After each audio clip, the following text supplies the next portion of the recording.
Jaya Prabhupada, Prabhupada, Prabhupada, Jai Prabhupada. Jai Prabhupada, Prabhupada, Prabhupada, Jaya Prabhupada, Prabhupada, Prabhupada, Jai Prabhupada. Jai Prabhupada, Prabhupada, Prabhupada, Jai Prabhupada. Jai Om Vishnupad Paramahansa Parivrajacharya Sutarsata Shri Shriman His Divine Grace A.C. Bhaktivedanta Goswami Maharaj Śrīla Prabhupāda Ki Jai Śrīla Prabhupāda Ki Jai Śrīla Prabhupāda Ki Jai Ananta Koti Vaishnava Vrinda Ki Jai Namacharya Śrīla Haridas Thakur Ki Jai Prem Shikaho Shri Krishna Chaitanya Prabhu Nityananda Shri Advaita Gadadhar Shri Vasadi Gaur Bhakta Vrinda Ki Jai Shri Shri Radha Krishna Govinda Shamukund Radha Kund Giri Govardhan Ki Jai Shri Vrindavan Dham Ki Jai Shri Mayapur Navadvip Dham Ki Jai Shri Jagannath Puri Dham Ki Jai Jagannath Swami Baladev Subhadra Ki Jai Shri Shri Gaur Nitai Ki Jai Bhakti Devi Tulsi Maharani Ki Jai Shri Rati Radharani Ki Jai Gaur Premanandi, all glories to the assembled devotees. All glories to the assembled devotees. All glories to the assembled devotees. All glories to Shri Shri Guru Garanga. All glories to Śrīla Prabhupāda. Hari Hari Om. Namo Vishnu Padaya Krishna Prishthaya Bhutale Shmati Bhakti varṇāśrama. Namaste Saraswati Devi Gauravani Pacharni Vishesha Shrivati Paschatyadesh. Mercy, mercy, mercy. Huh? Yeah. A lot of mercy today. This will be remembered as one of those very special satsangs because we're going to talk about Project Z. Project Z. Ooh. Project Z. Or was it why? Dude, these projects are so secret that we even forget the name. Doesn't matter. It's all part of our program to follow Śrīla Prabhupāda's instructions. So Śrīla Prabhupada wanted farm communities. He wanted varṇāśrama colleges. He wanted to teach people how to make a living in the material world without breaking the laws of God. Right now what we've got is called ugra-karma. Ugra-karma means unnecessary, sinful work. Ugra means ugly or angry or nasty. So the work that people are doing, the karma that people are doing, is ugra. It's ugly, it's nasty, it's unnecessary, it's wrong, it's sinful. So because of this ugra-karma, the whole world has become polluted. Human society has become deviated from the real aims given by God. And people have become entangled in all kinds of sinful activities. Like if you go to some factory,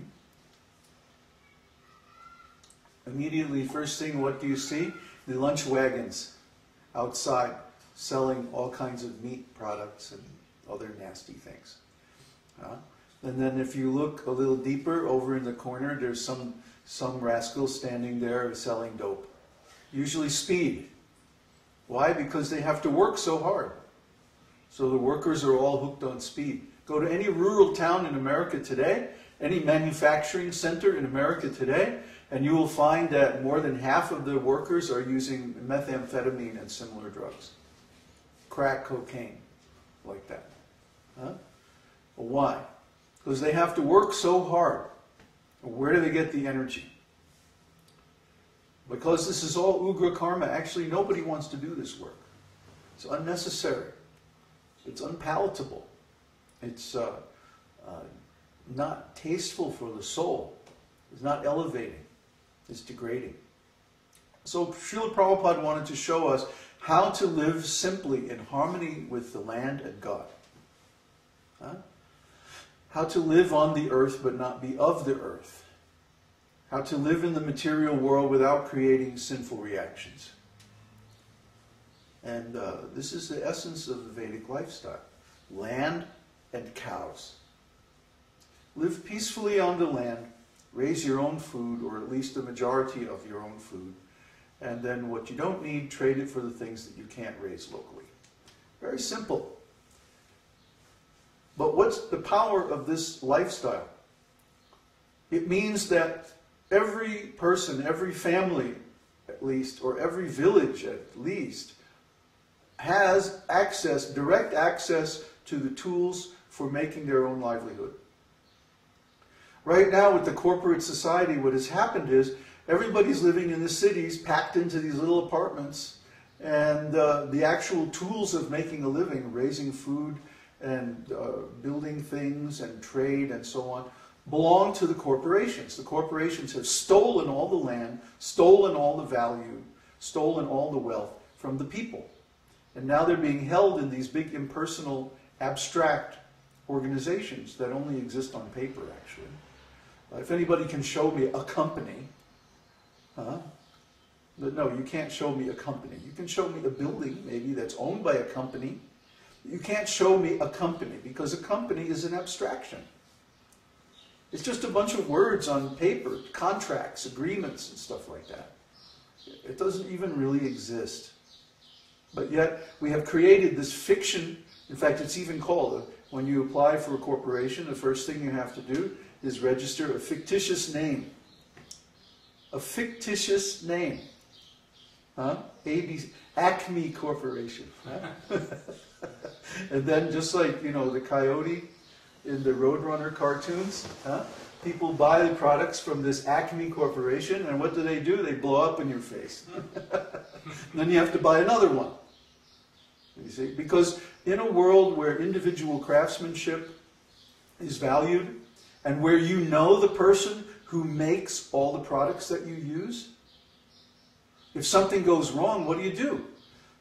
You go over down the road to the blacksmith and you say, hey, you made this hammer and it broke. I was just trying to pull out a nail and it cracked. You know, you have to fix it.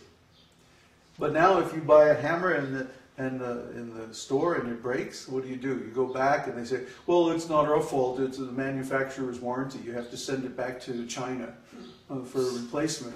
It's useless. You might as well just buy another one. That's what they want. You see? So they trick you into buying more than you need and so on and so forth. Everybody knows this. But when we have locally available all of the tools for all of the things we need, and what do we really need? Food, shelter, and God. That's what we really need. So of course what's missing is God and the knowledge of God. The Vedic knowledge that's passed down through disciplic succession. They've tried very hard, the corporate rascals, to make all of this a secret. They took all the knowledge of the soul and knowledge of God and the spiritual world out of the Bible. Of course, they're keeping it in the basement of the Vatican Library where nobody can get to it.